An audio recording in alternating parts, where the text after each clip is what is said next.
Hello, হ্যাঁ। আমি বোলপুর শান্তিনিকেতন থেকে বলছিলাম। হ্যাঁ, বলুন বলুন।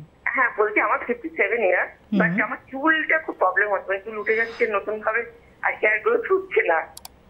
এটা কি সম্ভব? দেখুন, প্রথমত আপনাকে জানতে হবে চুল পড়ার 90% কারণ আভ্যন্তরীণ। আপনার হিমোগ্লোবিন জানতে হবে, আপনার গাইনোকোলজিক্যাল সিস্টেমের খবর জানতে হবে, আপনার এন্ডোক্রিনোলজিক্যাল বা হরমোনাল কারণ জানতে হবে। ইন্টারনাল কারণগুলো না জেনে তো সেই প্রথম শ্রেণীর পত্রিকার কোনো এক তৃতীয় শ্রেণীর বিজ্ঞাপন হয়ে যাবে না, এই তেল লাগান চুল গজিয়ে যাবে। আজকাল তো দেখছেন তেল লাগালেই নাকি চুল গজায়। তো আমরা ডাক্তারবাবুরা সেটা বলি না, আমরা বলি চুল পড়ার কারণ আভ্যন্তরীণ, সেখানে বাইরে থেকে একটা তেল বা শ্যাম্পু বা লোশন কী করবে আপনাকে। তো আপনার চুল পড়ার কারণটা যতক্ষণ না আমি ডায়াগনোসিস না করব ততক্ষণ তো আমি বলতে পারবো না, তাই না? সুতরাং আপনাকে বিজ্ঞান মনস্ক হতে হবে। কোনো কিছু সম্ভব নয়, কোনো কিছু অসম্ভব নয়, যদি ডায়াগনোসিস সঠিকভাবে হয়। জানবেন 100 জন মানুষের চুল পড়ার কারণ 100 রকম।